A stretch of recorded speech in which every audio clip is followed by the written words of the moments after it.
তোমাদের দাদাভাই ডিউটি থেকে ফেরার পথে ফোন করে বলল যে খিদে পেয়েছে, কিছু একটা বানিয়ে দাও। তো কী বানাবো ভাবতে ভাবতে ভাবলাম ঘরে নুডলস রয়েছে, নুডলসটাই বানাই। তারপর চটজলদি যেমন ভাবা তেমন কাজ বসিয়ে দিয়েছিলাম। সে এসে আমাকে ভিডিওও করে দিল। এই যে আমার চাউমিন রেডি।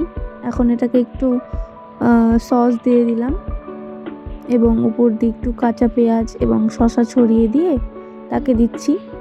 দেখি সে খেয়ে কি বলে। সন্ধ্যাবেলা হলেই কিছু একটা খেতে ইচ্ছা করে, আর শীতের দিনে তো আরও বেশি করে খেতে ইচ্ছা করে গরম গরম কিছু খেতে। তবে রোজ রোজ তো বাইরে গিয়ে খাওয়াটা ঠিক না, তাই ঘরেই বানিয়ে খাই।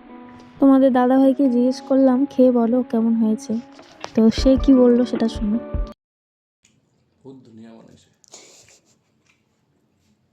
তোমাদের দাদাভাই বলল বহুত দুনিয়া বানাইছে, তার মানে খুব ভালো বানিয়েছো। তারপর আমি আমার চাউমিনটা নিয়ে নিলাম। তো আজকের জন্য এইটুকুই। ভিডিওটা ভালো লাগলে লাইক করে দিও।